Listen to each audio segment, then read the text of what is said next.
Mėly tėveliai, kviečiu jūsų vaikus į taupiklių gaminimo dirbtuves. Ko gero, dažnoje šeimoje mažai kalbamasi apie pinigus, arba vaikai neskatinami arba nemokinami taupyti, tausoti pinigus, jie tiesiog juos išleidžia tiek, kiek jiems yra duodama, tai tam yra finansų baba.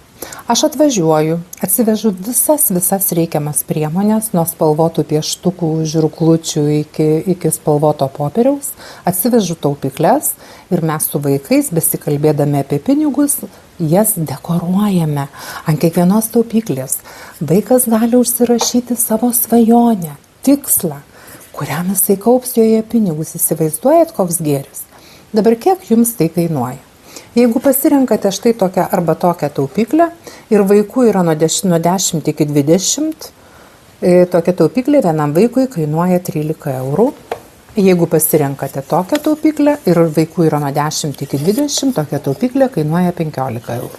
Bet jeigu vaikų yra iki 10, tai tokia taupyklė reiškia kainuos 19 eurų, o tokia taupyklė kainuos 21 eurą. Kągi dar vaikai gauna? Vaikai dar gauna 12 mėnesių taupimo nuotykio knygelę su finansų baba. Čia yra pasaka, tą pasaką parašiau aš. Apie ką pasaka, aš neatskleisiu, bet tą pasaką turėtų vaikams patikti ir ne tik vaikams, ir tėvams.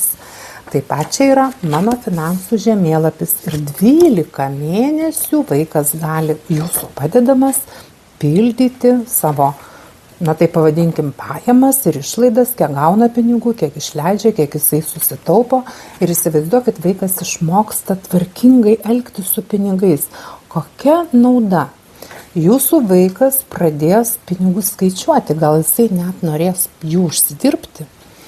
Vaikai norėčiau, kad būtų nuo 5 iki 12 metų. Galėtų tai būti gimtadienis. Jeigu jūs, sakykime, norite švęsti šventę, neturite kur, visai galima paorganizuoti ir kažkokias tai patalpas ir pasikviesti ten vaikų.